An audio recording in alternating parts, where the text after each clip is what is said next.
Welcome back to the Pillars of Progress podcast from MCL Construction. I'm Travis Justice. In this episode, we are keeping things close to home.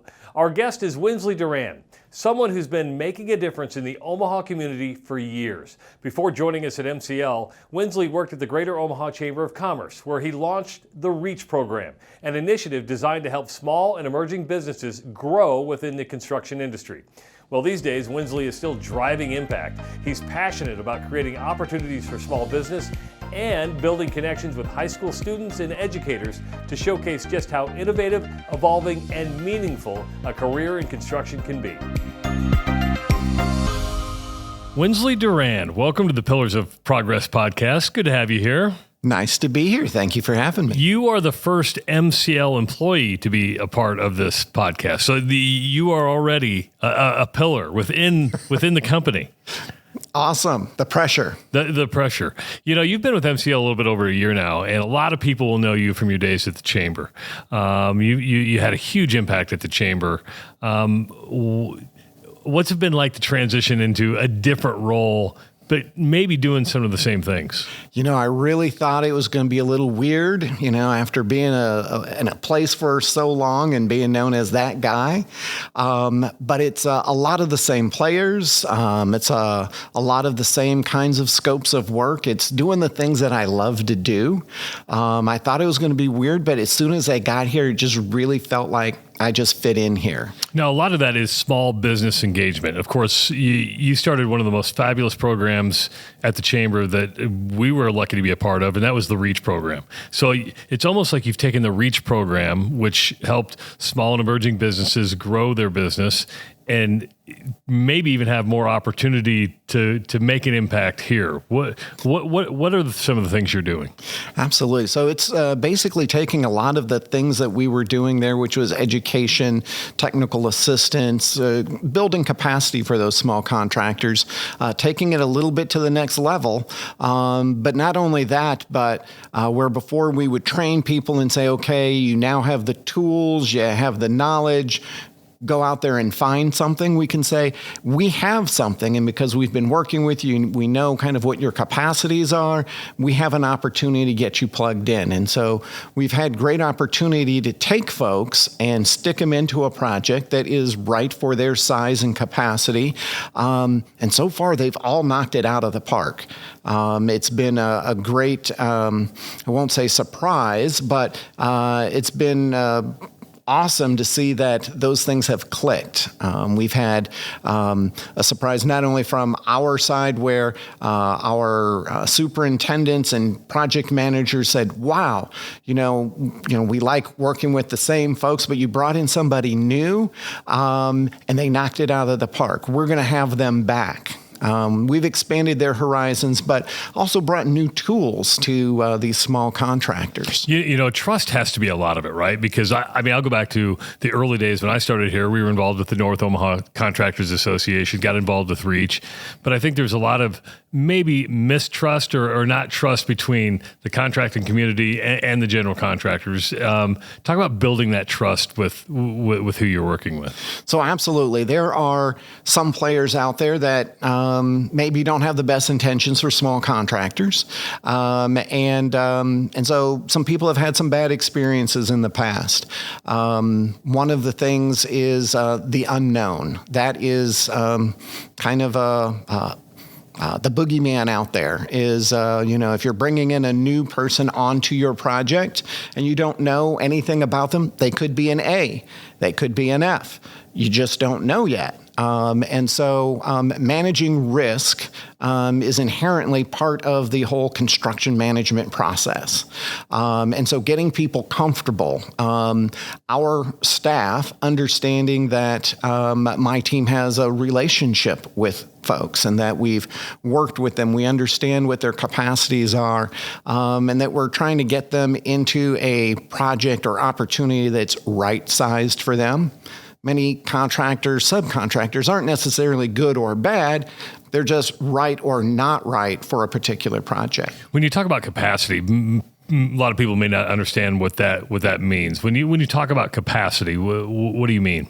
So basically their ability to be able to perform work, whether it is the number of employees they have or the amount of their line of credit, whether they have the bandwidth to be able to finance the materials and the payrolls and float that from the time that they do the work to the time that they get paid. Part of that is also bonding. They may not have the bonding capacity, the ability to bond a particular project.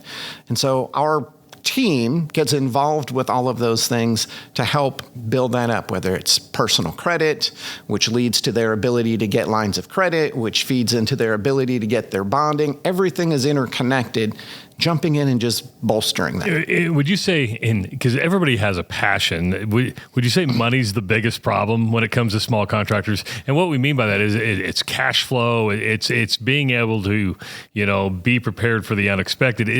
And all the time you've done this going back years to Reach and even now, is money the biggest problem? Money is one of the biggest problems. So being able to float those operations, because commercial is way different than residential. You can sometimes with residential, you can get a portion of it up front. You get paid as soon as you're done. Cash flow is great. Cash flow is a whole different animal in commercial. But also Omaha is a very relationship-based community. And many small contractors don't have the relationship networks. So part of that whole capacity building is not only helping them plug into the access to capital, but it's also plugging into networks for them to get to know people, because people do business with people they know. Well, and that's the hard thing about growing your business. You're like, okay, may not have capacity, but you got to have experience to get capacity. It's trying to bridge that gap. What specifically have you brought here that helps bridge that gap between experience and capacity and cash flow? So one of the tools, a brand new thing that we've rolled out, is our invoice financing product. And so for those folks that might not have the access to the line of credit that they need for a particular project, but they have the employees, they have the skill set, they have the experience, if they do the work, they invoice it, we approve it. We work with a nonprofit lender that will fund that, or basically lend them those dollars immediately. And that lender will then wait on us to pay them. So this process provides them access to the capital they need to pay their payrolls, buy their materials, keep that project moving. It builds credit for them because it always puts something positive onto their credit bureau, and allows them to build up that capacity so that they can get access to traditional capital through banks or finance companies all on their own. That allows them to not only do bigger projects for us, but for anybody that they choose to do business with. And that's really kind of what the thing about this is. It's just not experience in working with MCL. You are providing them experience so they can work with anybody out there. Absolutely. So take money out of the situation. What else do you find yourself educating and finding some of those touch points or those pain points, should we say, for small and emerging businesses? So many folks are great tradespeople. They know how to build that wall and pour that floor, but the business side of their business, they haven't been exposed to a lot of things. So through things like our mentoring program, or just many of the classes that we have, we expose them to the business side of that business so that they can manage those things. There's so many things that they weren't taught, whether in school or maybe they weren't part of a larger company and spun off where they learned those things, and they're just kind of trying to bootstrap things. But when you're missing key pieces of information, it's kind of like shooting in the dark. Sometimes you might hit something, sometimes you don't, and our job is to help fill in those blanks. Everything from blueprint reading to cash flow management, project management. What do you do after you win an award? Sometimes people have a challenge just invoicing. Well, and I was going to say, specifically go into what You mentioned education, and I'm lucky enough to be in this office every day to see the amount of people that come in and out, especially after work hours, to take advantage of your educational opportunities. Give us an example of the classes you run for small businesses, and if somebody's interested, how do they get involved? Absolutely. So we'll start off with how they get involved, and they can reach out to me, or they can call the front desk and they will find me, and Ryan Callahan, who's on the team. But it's a wide variety of things. I mentioned our blueprint reading class. This is one that's key. A lot of small businesses know how to build something, but they haven't necessarily learned how to properly do the estimating piece. And the estimating piece starts with knowing how to read those blueprints and find all of the key aspects that might be in the plans and specs.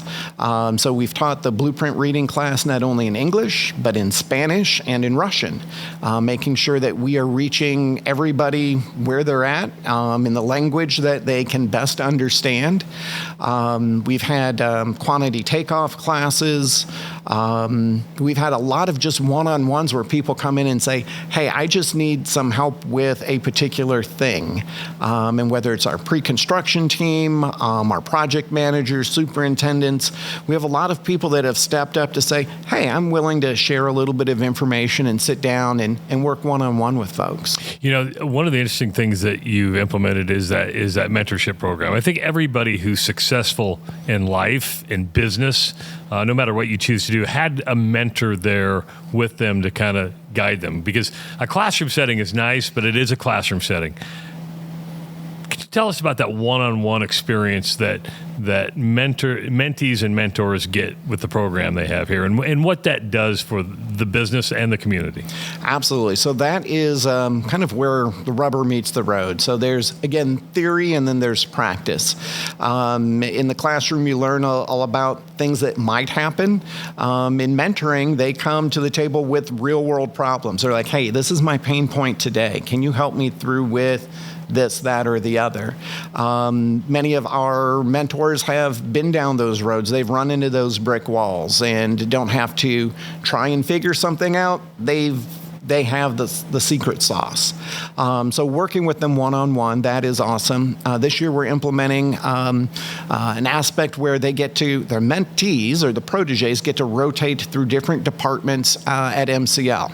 So whether if they might have challenges with accounting or project management, our marketing team, our Jack Cracker Jack marketing department. That was easy for me to say. And there's a prize inside the box, which is really cool. Absolutely. And so really finding out or giving them access to those things that are true real-life pain points to help them where nobody else has a class for that. So who was your mentor when you were coming up through the ranks, and who's been your mentor here? Because it's a new, or did you need one?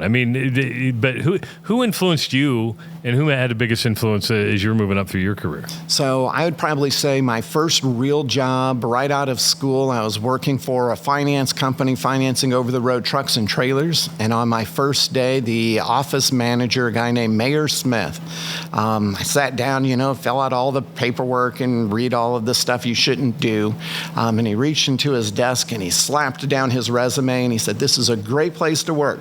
He says, "But it's my job to prepare you for whatever opportunities that come up, but also to make you want to stay here." And so that's kind of been my philosophy as I've worked with my teams and all of the small contractors is it's my job to prepare them for whatever opportunities are out there, but then also to make sure that they would want to do work with MCL.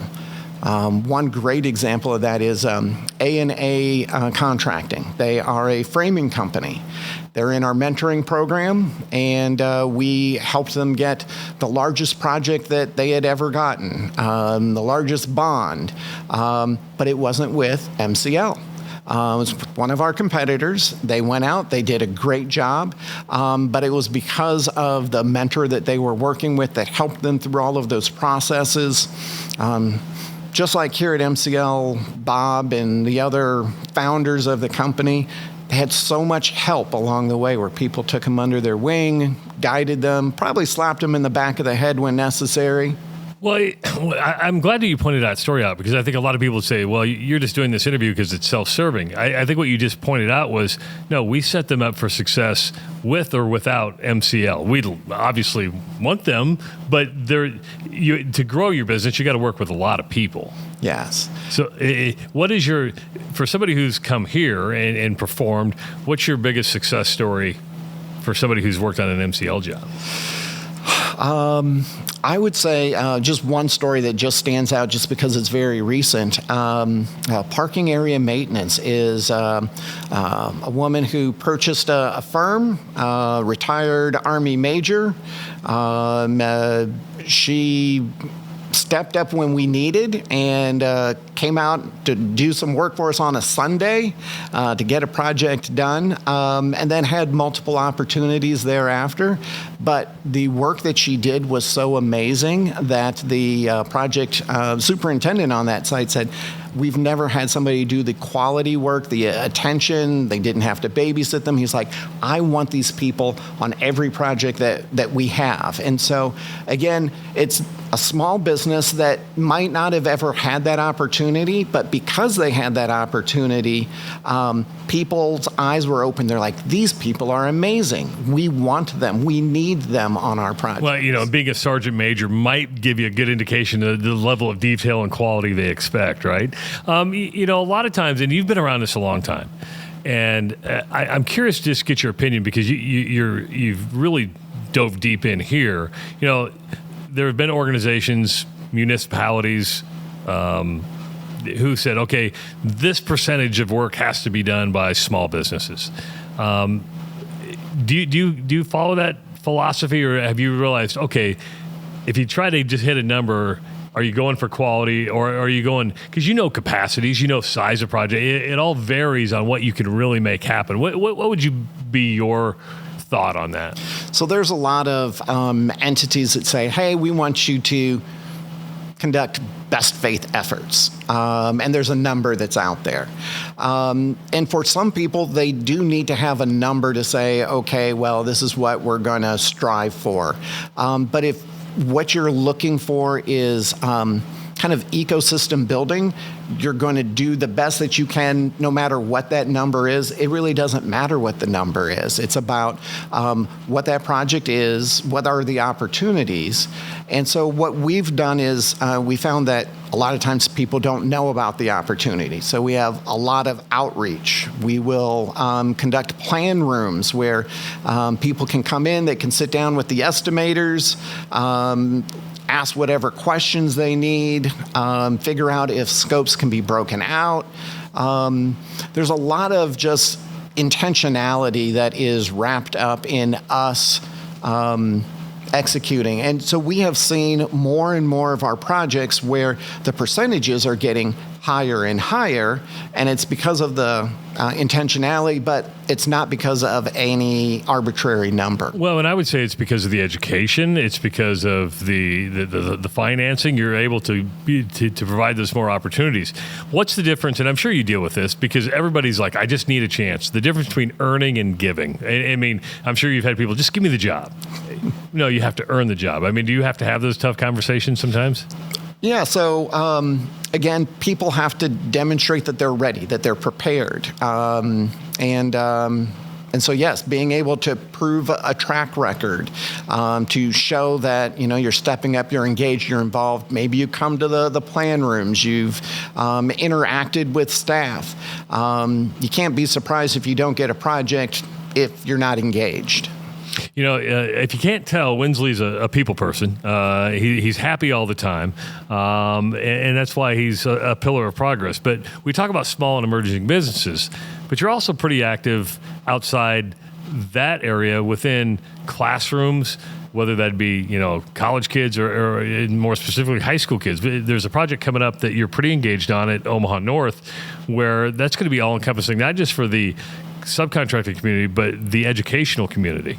Absolutely. So we gathered together, the principal the teachers engaged in the engineering department, curriculum advisors, and sat down and exposed them to who MCL is, what are our resources, the people that we have, things that we're able to do and bring either into the classroom or bring them out onto sites, and then take that next step and develop where the projects are incorporated into their curriculum, where it is actually a part of their classroom setting. I think this is going to be the next step, where this will be the gold standard of student engagement, where not only are we going into the classrooms and bringing them out, but it is tied to the progress of a project where there are very tangible learning things that they can go out, they can put their fingers on, they can see.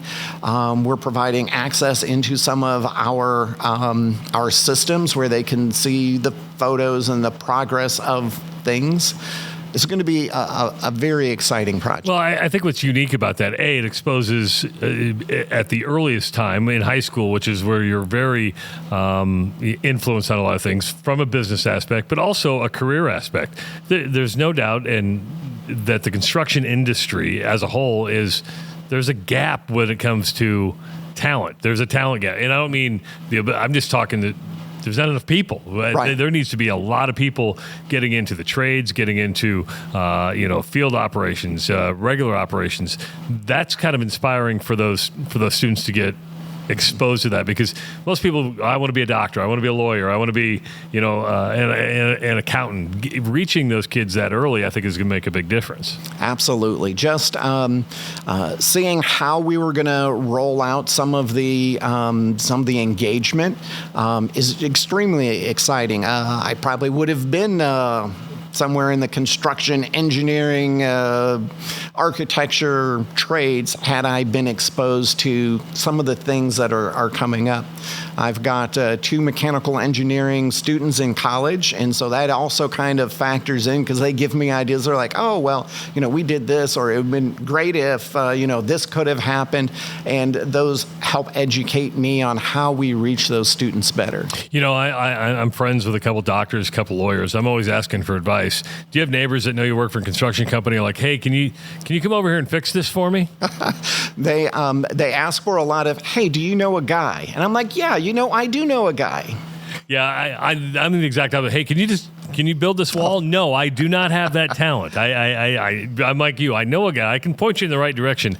I can't do it. But I didn't know if your neighbor's like, well, Winsley works for a construction company. He can make this happen. Absolutely. Nobody wants me building anything, but yes, being able to make those referrals is a great thing. So this fill your bucket. I mean, you look happy all the time. Winsley really is the happiest guy in the office. I don't know how you can be happy all the time. You are, but is what you're doing, does that fill your bucket? Do you get really good satisfaction out of this? I get to do this job, and so really, I'm very blessed to be able to say, hey, I've got a skill set that I love, and I get to engage it every day, and I get to see the tangible results. I get to see. In fact, 2 weeks ago, I worked with a gentleman who is the grandson of somebody who I helped set up their business in the 90s. And I helped the initial gentleman, I helped his son, and now I've got to help his grandson, which I guess really makes me pretty old. I was going to say that, besides taking satisfaction, I'd be like, oh my God, I'm really old. I'm really old. That's where my mind goes. Maybe I shouldn't think that way, right?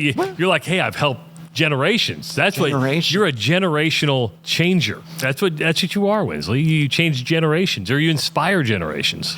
It is amazing, because entrepreneurship is one of those things that does help build generational wealth. And so to be able to help people and guide them through that process, and again, being the hub, not I don't have to know everything, but I know the people that they need to be connected with, the organizations. There's so many of our strategic partners that are willing to step up and provide assistance at no cost to help these people get to where they want to go. And this is no different. Running a business is no different than, striving to be an NFL quarterback or a Major League Baseball pitcher or a musician, and meaning that if you have a goal, don't give up. Do you find yourself having to be Tony Robbins at some point to make sure that you recognize talent and they may be getting down on themselves because jobs may not be coming, to stick with it? Are you a motivational speaker on the side sometime? There are very many occasions where it is being the cheerleader and saying, hey, you are so close. And, you can see the people that have it. They have the it in them, and they're going to be successful. They just need some tools and guidance along the way. There are some other times where I have to be a bubble popper, and a gentle bubble popper, but to guide them where they can. You ask them strategic questions for them to come up with the understanding that, oh, hey, maybe this one thing is not for me. Maybe I need to pivot a little bit. This podcast is called Pillars of Progress. You've made lots of progress with so many companies. When you're able to look and see just the companies that you work with succeed, or when something just clicks, maybe in educational wise or in a mentorship, what kind of satisfaction does that give you? It is amazing. So again, to be able to see people succeed, to see them hire people, especially with they're based in an underserved community, to know that they are hiring other people from that community, that they are providing the opportunity for their family to succeed. For other families, they're putting food on the table. They're now, they're buying houses. They're doing all of the things that is part of the American dream because one person had the ability to create an entity and make it go. Opportunity is there. I mean, I've seen it, and it's just what you do with that opportunity and taking advantage of that opportunity. Mm-hmm. Winsley Durand, good stuff. Appreciate you joining us on the podcast. I hope it wasn't too hard. This was amazing. Thank you so much. And thank you for watching and listening to the Pillars of Progress podcast, brought to you by MCL Construction.